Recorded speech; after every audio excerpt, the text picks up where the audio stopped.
I wanna try and take in all the highs, embrace them for more than a moment's time. I want you, please don't move when I push you away. I know I contradict myself some days, but will you ride the lows with me? Welcome to Mental Health News Radio. I am your host, Kristin Sunanta Walker. Our goal is to help discussions about mental health be a regular part of your daily life, no different than discussions about physical health. Mental illness can be a topic of discussion under the umbrella of mental health, along with so many other topics. This show is the original program on mentalhealthnewsradionetwork.com. Our network of shows are played in over 180 countries and cover more topics under that umbrella than you can possibly imagine. We were talking about mental health long before it became cool and popular to talk about, and thank goodness it has become so popular. We have incredible guests, advocates, patients, experts, people. Thank you for tuning in and enjoy our intro music, a song named Lows, written by Aubrey Toon. You can find her music at www.aubreytoone.com. That night when I started praying, I cried, will you ride the lows with me? Will you ride the lows with me? When I'm down, my vision gets blurry. Hi, everyone. Kristin here. We are back with a new favorite guest, Evonne Hopkins. She's an attorney at the Raleigh Law Center. She's been on a couple times before, and we have a quick Q&A run for her today. Good morning, Evonne. Good morning, Kristin. So, the biggest question that came up is if you could explain in your, what you've seen when people come in and they're getting just a regular divorce, whether there's kids or not, they're getting a divorce, and people are, not at their best. They're stressed. They're quicker to get irritated, blah, blah, blah. When both parties are not character disordered. And just kind of explain the difference between that you see, which it seems obvious to us, but people have been asking this, what the difference is with that kind of a situation and the heatedness and people not being, all together themselves and blah, blah, blah. And then people who are character disordered that come in for a divorce. Yeah, absolutely. So when you have people who come in that are looking to end things amicably, don't have a disordered personality or a super high conflict personality on the other side, typically it's like the tango. You've got two people dancing to the same beat, same song, same tune, same rhythm. They know the steps, and they're going to make it happen. So in order to execute settlement documents, both sides need to cooperate. So it takes two people to get married, it takes one person to get separated.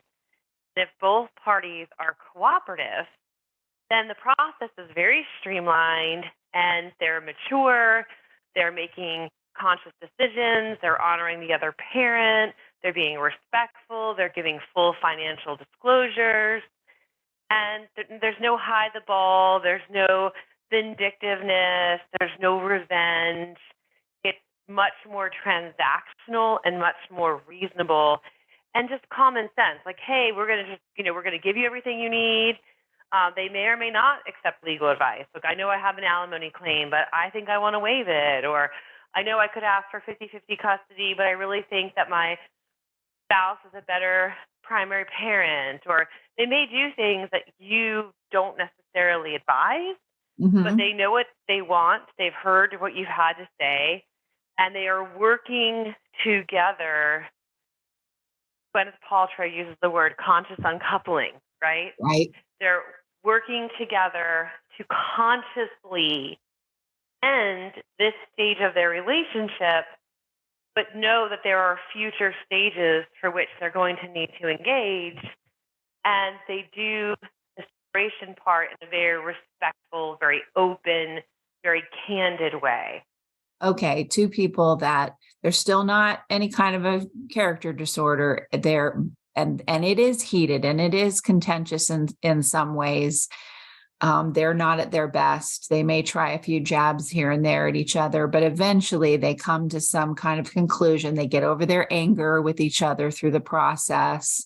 Because a year is a long time. I'm talking about the state of North Carolina, how you have to stay married for a year before you can, you have to be separated for a year before you can get the divorce, but that it still gets contentious, but that cooler heads eventually, prevail and people, get grumpy or they get whatever throughout the process, but they aren't trying to eviscerate each other. So how about that process where it's a little contentious, but it's not, it's still Right. not personality disordered. But you're still talking about people who are going to cooperate with the financial disclosure requirements. Okay. Because that's what you need in order to have a valid settlement separation agreement. You need full financial disclosure. If you don't have that, you can't proceed settlement, which is why sometimes we end up having to go into litigation, have an uncooperative person on the other side. So we have to issue subpoenas and other things. We can only do that if we're in litigation. So you're still talking about people who are going to cooperate with that process, and they may need it. Look, getting separated is the death of the marriage. Yeah. There's a mourning period that people need to go through, and typically someone is farther down that mourning process than the other. Right. Whoever wanted the separation is the person who is farther along in the process mentally. So there will be some hiccups typically. There's not a fairy tale separation, right? It's never. Right. But it also doesn't need to be hard. And that is where you've got people who are respectful. Like, this person needs a little bit more time, and I'm okay giving them, 3 weeks or 6 weeks or whatever to work on whatever issue they need to work on, or their therapist, or to process, or even to get their disclosures together. Or we want to try this custody schedule before we agree to it in writing. So we're going to try this out and see how it works for our family. So, we see people who are respectful of one another in the process and continue to honor that person as, say, if there's kids, as the parent of the children, or just as their ex. Well, there has to be some level. So typically we're seeing cases have children, and they have to start defining their new relationship. Okay, we're not husband and wife, we're not married, we are separated, but we're still parents of these children. What does our relationship look like as of these children as separated individuals? That relationship needs to be defined, celebrated. Right. And usually with their, maybe there's some anger, somebody cheated and they're so hurt and angry and there's that stuff going on, but it's still just because somebody cheats or just because somebody, it has an addiction doesn't mean that they've flipped into the character disorder side of things. But that can cause issues in the divorce and figuring things out. So now will you talk about what it is when we're definitely dealing with someone who is character disordered?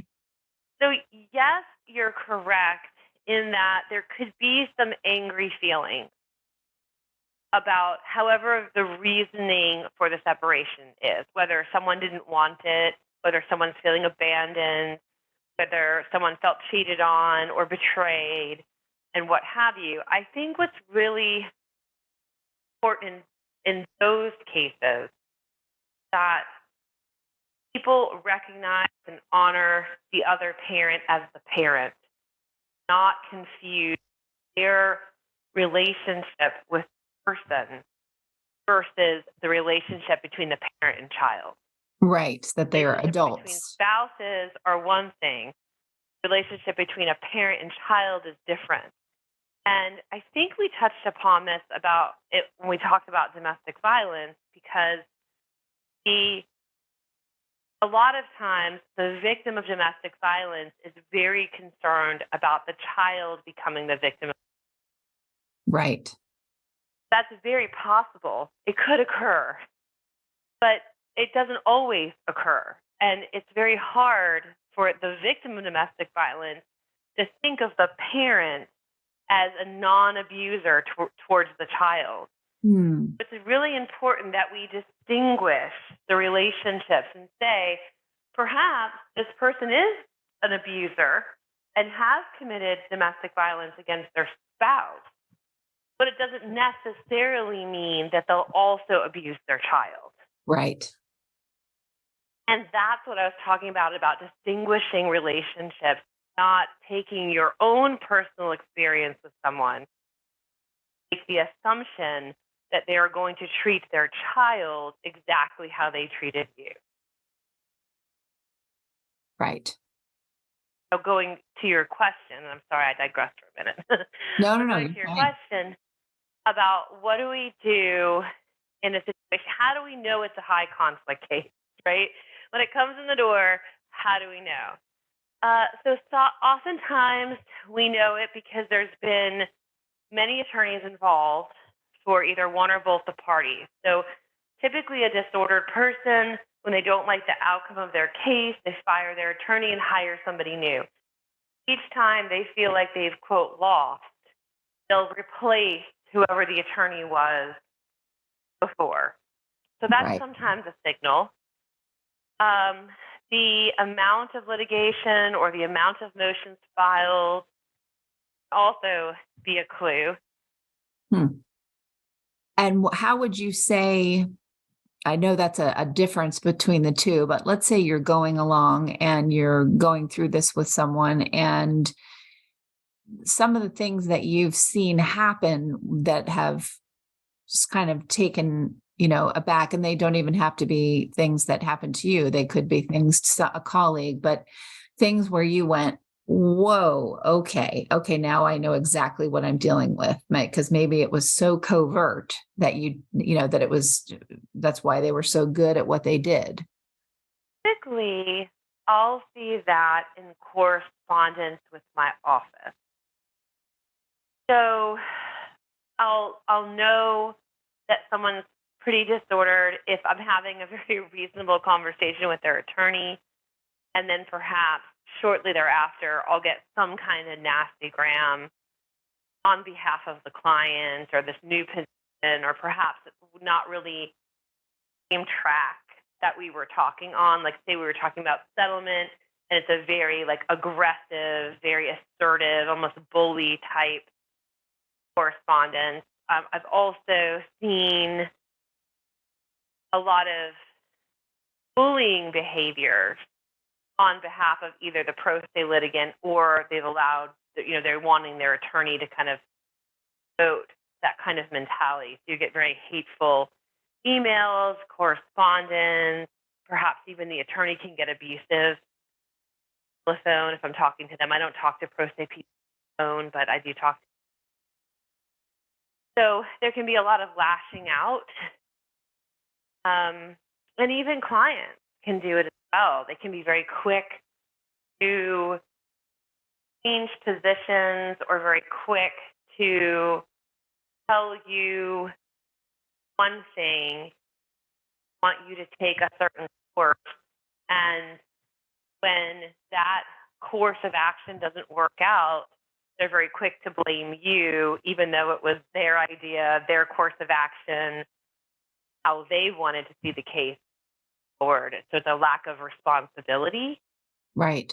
Or you'll have a very clear conversation with a disordered client who then doesn't remember it 6 months later when they didn't take your advice and everything's up. Right. So it goes both on the other side and internally, because personality disorders are pervasive high conflict cases, it's not typically just one of them. It's typically people on both sides of the equation. Yeah, and that's what's interesting too, because you do have to take personal responsibility, and it's a great gift. There's always a gift out of everything, but the gift is, okay, I got some stuff I got to work on myself, because why did I marry this person? And then you develop all kinds of things in that abusive relationship, coping mechanisms to survive. And what I find interesting is, you can look, once people are not together anymore and they have that breathing room to heal, then sometimes you can see, okay, so the problem really was this person, because they're off doing the same thing to 12 other people. And this one is healing and getting now to rest back into who they were, except way wiser, who they were before they met that person. So that's always an interesting take too, to see, well, who's blooming, who's really blooming 6 months, a year, 2 years later. Does that sound like a true statement? Oh, absolutely. And what I also see is that you've got two people who often trigger and ignite each other. Yeah. So individually, outside of the relationship, they actually may not be as emotionally unstable as they are in the relationship. You've got, two people together that create a level of toxicity. I was just watching Whitney Houston movie that's on Netflix and her and Bobby Brown had a very toxic, explosive, mutually combative relationship, right? Had she survived, and they would likely have been able to possibly have meaningful relationships with other people that aren't as toxic. And I think he's actually doing that at this point. I don't know the intimacy of relationships, right? But I'm just saying that you can take two people, when you bring them together, that are incredibly triggered and toxic and possibly unbelievable, right? They're magnetic. Like, they're together, they can create greatness, but it can be electrifying in a good way, and it can be electrifying in a really bad way. Yeah. And that's what we see with these personalities. They get together and it's incredibly dynamic. It's incredibly amazing. What they can accomplish when they're working in unison is incredible. These are some very accomplished, successful people. Yeah. But when they are separating, the magnets are flipped and they're no longer compatible. And it's very unstable and very toxic. And all the things that brought them together are often the things that also tear them apart. And there's a piece to that, because just because that happens, it doesn't mean that you would necessarily be diagnosed with a character disorder. There's so much throwing around of, he's a sociopath, or she's a this, or she's a that. And I always think, and I speak to, psychiatrists and psychologists around the globe, that specialize in this, and they're like, well, they certainly look that way, but whatever happened spiritually, emotionally, mentally, whatever happened to cause this cataclysmic event, meaning this relationship that went way south, that doesn't mean, like what you're saying, that doesn't mean that they're bombastic like that in all other areas of their life. It doesn't mean that they would get a lifetime diagnosis of, you've got narcissistic personality disorder. Absolutely. And I think you and I have discussed this before. I think the labels are tossed around too much. Yep. And I think it's better that we focus on, what are the behaviors? What are we discussing here? And I also think some people trigger other people. Yeah. And we tend to see, especially those who have experienced transgenerational trauma, tend to marry someone who can trigger that in them. They both bring in trauma for different reasons, and they find each other. and then they trigger each other in a very negative, very unhealthy way that may not exist in any other relationship. Yeah, I was thinking about that with the Johnny Depp and Amber Heard trial, and I don't know these people Yeah. at all, but I thought, Right. I mean, he's never, ever, I mean, she has had a lot of people say that she is absolutely horrible and she's been arrested or, charged with domestic violence and other relationships, but charges were dropped. It's all okay. But, there's a pattern there, and where he just didn't have that pattern, and they've showed that in court. But boy, did she know how to. And they talked about issues with his mom, and his mom was toxic and treated him terribly. And to explain, like, well, this is why he would get in a relationship with her. But I think that's another good example of two people who just need to not live in the same country, probably.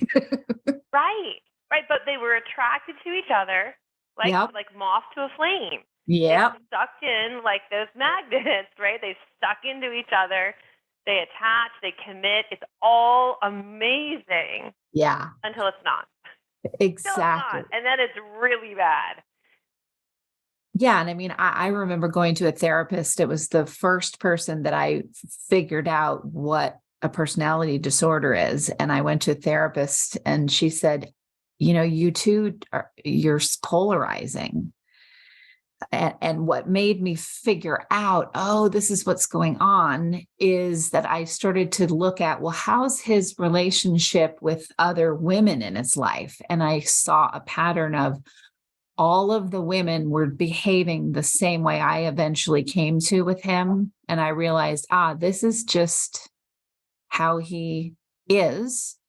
And I'm behaving horribly. I'm falling right in step with these other women did. And because when I got away from him, that did not, my behavior, completely, that was not who I am on a regular basis. So that was an interesting thing too, to see how someone can ignite patterns in other people that are so unhealthy. Well, okay, that's because that's what they do. They are walking flamethrowers. Right. But how someone is in their relationship may not be who they are in the world or in other relationships. And we see that historically with domestic violence, because one of the reasons it's so hard to prove domestic violence is it occurs inside the home. Right. And the people who aren't in the home have no idea it's happening. Right. And how this person presents to the world, they're never the person that you thought was the abuser. If you had a lineup of people in your life that you see, say, 20 individuals that you see on a regular basis, you're not going to be able to point out in that crowd who's abusive to their spouse at home. Right. Especially when it's emotional abuse and psychological abuse. I mean, and a lot of times you're up against someone who is using you and your reason, because that's what these people do. They're using you and your resources, your money, or your standing in the world, your popularity, your niceness. They're using that as a cover for them so that they can continue to abuse. And when I always tell people, look, you guys are breaking up, and that's good. That's good for you, especially the one who's, the victim in this, but they're addicted to the juju that you gave them. And some of the woundedness and the anger at the end of it is they want their drug back. Right. So it's not about you. It's always about what you gave to them, what you brought to the table for them. And a lot of times you are sucked completely dry. You've got nothing left to give, and then you're discarded because they need new juice. Right. But then you also have to look at the person giving, and why do they have to always be the sacrificial lamb? Yes. That's why I always say there's so And so much work. Yeah. For you to do on your own too. Yep. Right. So if you find yourself in a situation where you're not feeling empowered, or you feel like this pattern of I'm just giving, and that well always seems empty, right?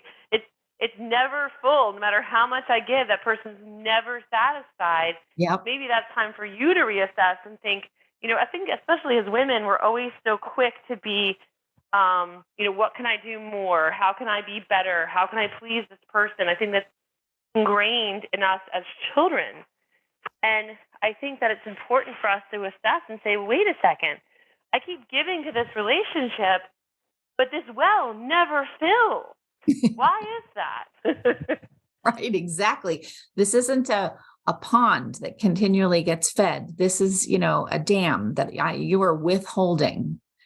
And I am getting lower and lower and lower on that other side. I've had that too, where I've seen people, and even in my own life, where I get involved with someone and, oh my gosh, it's just so amazing. And then over the course of the relationship, I'm getting fatter, and it's my fault. I ate the food. So I'm not blaming it on somebody else, but I see myself, I start looking horrible.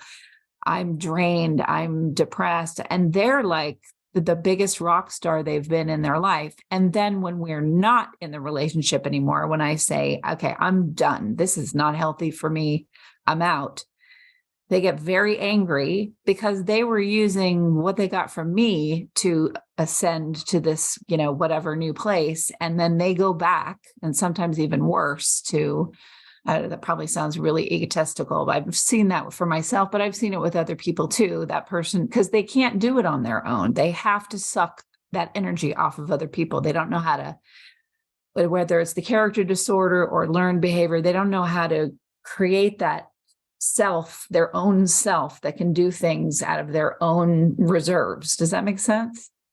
Correct. Personality disorders come with tremendous amount of insecurity. Yeah. And they're very vampiric. Find yourself in a relationship where you feel like you're literally like drained. That's the clue. That's the cue for you to realize, maybe I need to step back a little bit. Maybe I need to set some healthy boundaries here. Maybe this is a little too much. And this can be friendships as well as romantic relationships.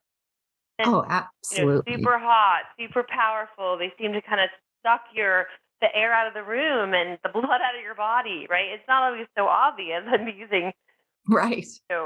Very graphic examples, but it's true. If you find yourself in a relationship with someone like that, that's when you have to be like, okay, I'm going to set some boundaries. And one of those could be, I am going to, for someone whose well is always empty, right? No matter how much you give, it's not enough. Sometimes you just have to look at it like, okay, I'm going to charitable give, right? In this relationship, I'm going to give only that which I'm not going to resent. I know I'm not going to get anything in return. It's like anonymous charitable giving, but in your life. So you have to redefine it. Right. And I mean, that's where those stories came from, succubus, vampire, all those things. I mean, that's how humans tell tales and create fables. And of course, they become this big thing where they're sucking the blood out of your neck, but they're really a fable for what it's like to be around an energy sucker. Right. And they can be so accomplished and so successful and so charismatic. Yeah, that's okay. So the last question, and it's so funny how now we've done these a few times. You always pivot in the right direction to what I'm going to ask next. So I don't know how you do that, but that's what makes you a good lawyer. When you see someone so dynamic in a court, that you're talking about, this is a high success vampire. This is, just charming, just oozes charm. Like you want to like them. And you can see the other attorney or, just get stars in their eyes. They're not even a client anymore. They've got the voodoo from this person. What in what, what do you say to yourself in those instances where you go, okay, this is what I'm dealing with? And also for yourself, when you yourself feel, oh yeah, I could see, I could be charmed by this person, but I'm not gonna, because I'm gonna represent my client. But, how have you dealt with that within yourself? So they're your power stars, right? These are super accomplished, super intelligent, super charismatic people. I remember one of the first times I encountered one in a courtroom, had to interact directly with the person, which is rare. Usually it's on the stand or in other capacities. And so I had to interact directly with that person. And I remember leaving that interaction going, like, I got my work cut out for me, right? My judge is going to love this person, on the stand and just be so charismatic and so charming and knows exactly how to work it. But I knew that I was dealing with a criminal. I knew that who he portrayed wasn't really who he was. And I worked very hard, very meticulously. Very proud of the work I did in that case in particular to bring the monster out in the courtroom. Ooh. Because monster's there, right? That monster's there. Right. It's veiled and hidden and secretive and comes across looking like a Boy Scout, right? He's so innocent and so gullible and just doesn't know that's part of the charm. Everybody's everything at all at once. And the trick for me is to bring that monster out and bring the real person into that courtroom and let everybody see who we're really dealing with. Now, they're, of course, going to deny that identity. They're not going to embrace it and be like, oh, yeah, that's my monster, right? Right. But you have to then, as the attorney, you have to build a case that the monster is present whether or not that individual acknowledges or not. They'll never, that's part of their disorder, right? Yes. They're never going to own any of that. And part of calling them to task in a courtroom, a lot of these cases are like death by 1,000 cuts, right? Yes. So it takes time to really build one of these cases up in a way that makes sense and is presentable. Gaslighting is one of the hardest things to prove in a courtroom. But if you get a pattern of it over and over and over again and can prove it, it can be very effective. It's just getting that monster to exist in your courtroom, whether or not it's acknowledged, doesn't matter, because at that point, it's exposed, the court has seen it, and in the denial of the monster and what the monster's done, indicates then to the court, oh, I've got a disordered person here. Because most of us go in and say, look, I've got flaws. Like, I'm not perfect. These are, and we own up to our mistakes, right? The monster doesn't do that. The monster ignores those, and then they love to twist it on the fly because they're so smart, right? They're so smart. They're the smartest person in the room in their head, right? They're obviously not, but that's what they think, right? Right. So they're on the fly, explaining why something that's written black and white in an order isn't that way. And they'll come up with all this rationale, and then they'll start gaslighting on the stand to the court, right next to the judge. They'll look at the judge, they'll put all that charm on, right? All that fantastic, they'll make up a word, fantasticism, right? Here they are standing there with their glorious selves. And they do it right in open court. And because they're so amazing in their head and so dynamic, they think they're pulling it off. Interesting. And the rest of us are like, oh, yeah, keep going. Yeah, that's the interesting thing. People develop, this persona of who they are.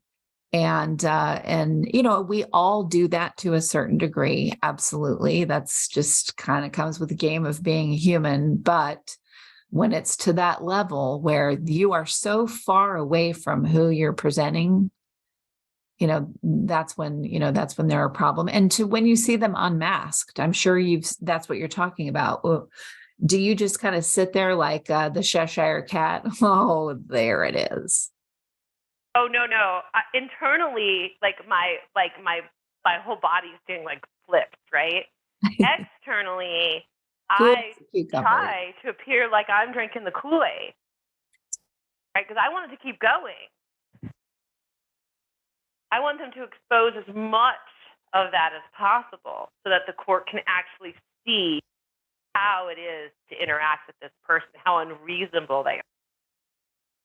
I think if people took a page out of that book that you're talking about, but it's very difficult. It almost never can be the victim that can pretend and play along because they are so abused and so not themselves anymore that they can't.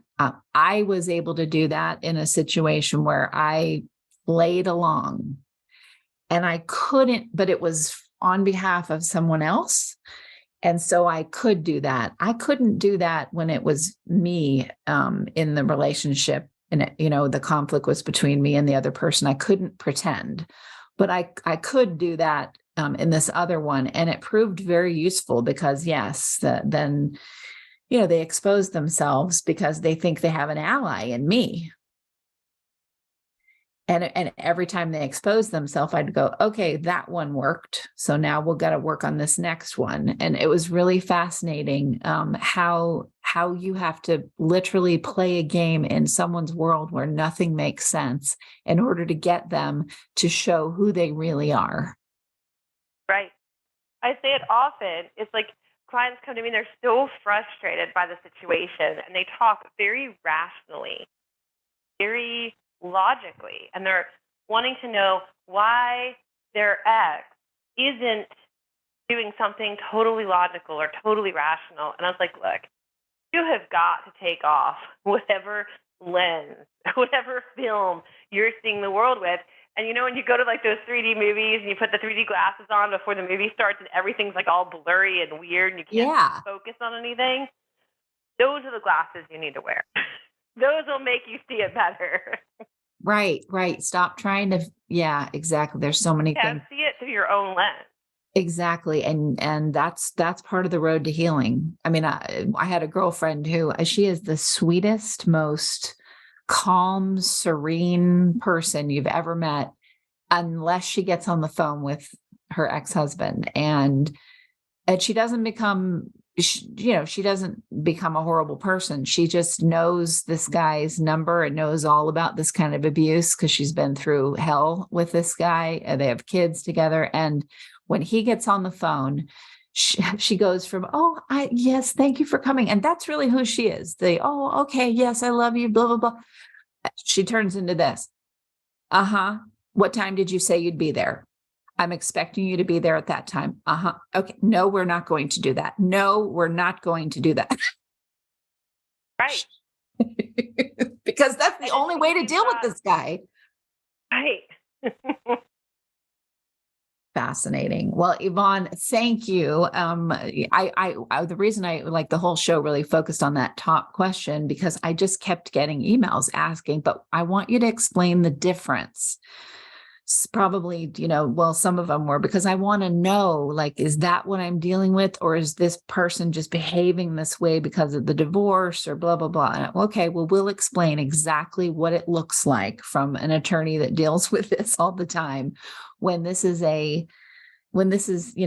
tipped into character disorder land. Yeah, it's hard to predict exactly, right, whether someone does or doesn't. And honestly, I have had so many psych evals done in cases where I know someone has a personality disorder.